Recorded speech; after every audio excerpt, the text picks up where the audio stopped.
MMA Rants and Raves, Woodley versus Covington for the UFC Undisputed Welterweight Championship of the World.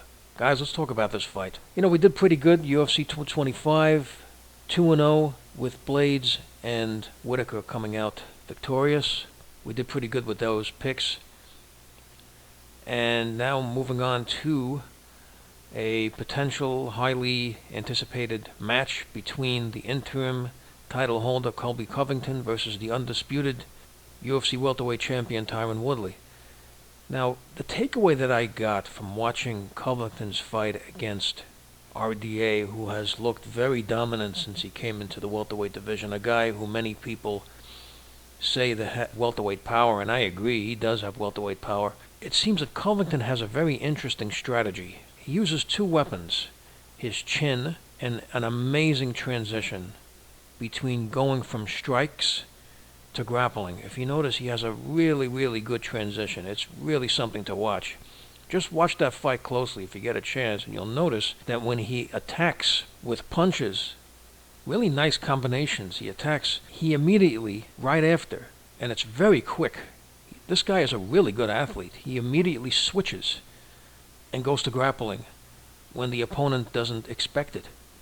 And as a result, either gets a takedown or he just grinds his opponent against the cage and then continues with dirty boxing and just frustrates his opponent. It's just a very frustrating style to deal with. A lot of guys do not want to fight like that. You could clearly see that RDA was trying to create distance and wanted to fight this fight on the outside. And it's kind of interesting because if you look towards the end of the fight, RDA was going for takedowns. I mean, his takedown attempts were very successful, and I was wondering, why didn't he try that earlier in the fight? And of course, it's all with the benefit of hindsight. I mean, how would he know that he would have such success against such a high-level wrestler, especially when he felt coming in that he would have the striking advantage? But it shouldn't take you 5 rounds to figure that out.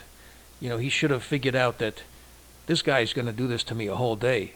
He's going to grind me out and wear me out. Maybe I should try to take him down. And he was successful doing that. And keep in mind that RDA is a jiu-jitsu black belt, so he would have had a lot of time to work his top position. So it's not all the benefit of hindsight, because after a few rounds, figured out that I have to change my strategy or I'm going to lose this fight. And it was just a little too late, and he ended up losing the fight. Now, I noticed something else about Tyrone Woodley. If you look at his fights, you'll notice that obviously he's fought the who's who in MMA. I mean, Stephen Thompson twice. He fought world champions. A knockout over Robbie Lawler is really, really impressive. Carlos Condit. I mean, Jake Shields. He's faced world champions. I mean, win or lose. So he has a lot of experience, and he's beaten guys that are world champions. So he has a long resume of very impressive victories. He's a guy that's very dangerous. I mean, he could sneak these punches. He just closes distance really well, and he could just blow his opponents away. He has that ability. He's just a great athlete. He's really quick, and he has crazy power. So he's a very dangerous man, and that's something to look at. However, there's something else to look at. Despite Covington's difference in experience as far as the guys that he's faced, the high-level caliber opponents that he's faced, I noticed that something's interesting about Woodley. When he faces really high-level grapplers of the likes of Jake Shields, Kelvin Gastelum, Nate Marquardt, Nate Coy, all these guys, they're grinders. They're high-level grapplers. And if you notice, he either won or lost by decision or by knockout. They were very close fights, win or lose. So that's something to really look at. It seems that his toughest fights are when he faces really high-level grapplers. Now, I'm telling you, this guy may be the best grappler he's ever faced. I'm not talking about jiu-jitsu. I'm talking about wrestling. This guy is a grinder. I mean, he just pushes the pace at such a high level.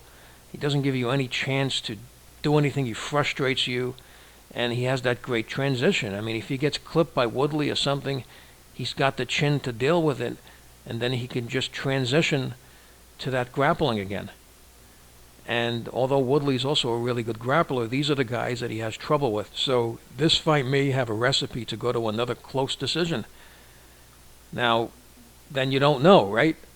Who's going to win a split decision? However, when you have Covington in a close fight, it just might go to him because he just may be the aggressor and he may get enough points to win. He's always pushing that pace. See, Woodley, he could use his striking. His striking is so good. he could do that. He could rely on that. And then that might be a mistake. Because with Covington, he could fight a similar fight like he did against RDA. Try to do enough to get inside and grind. Now, if you notice, Covington is the bigger man.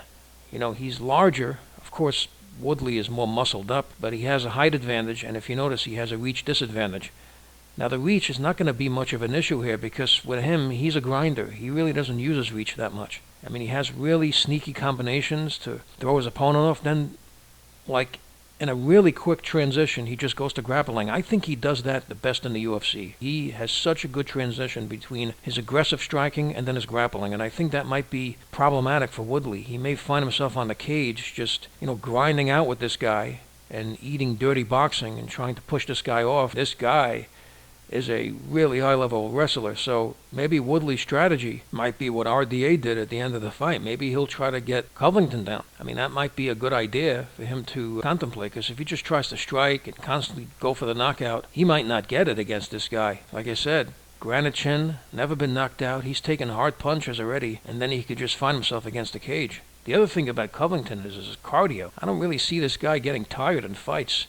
Woodley has had trouble with his cardio, so if these guys are grinding for 5 rounds, a 5-round fight benefits Covington. So that's something to also look at here. You know something, I was really impressed with Covington. I just stylistically like the way he fights. He's also the younger man. He seems to be trending here. Woodley's coming off an injury. It's hard to really see the type of Woodley we're going to see in this fight. We don't know. He's been out for a very long time. Covington has a lot of confidence. I mean, he just shut down a really good fighter, a guy who was very, very dominant, and did it in an impressive fashion. And all the things mentioned, I just like Covington in this fight. I'm going to go to prediction. I got Colby Covington to win this fight and to become the new undisputed UFC welterweight champion. I would like to know what you think about the fight. Please leave your comments. Please subscribe. Please like up this video. And thank you for tuning in.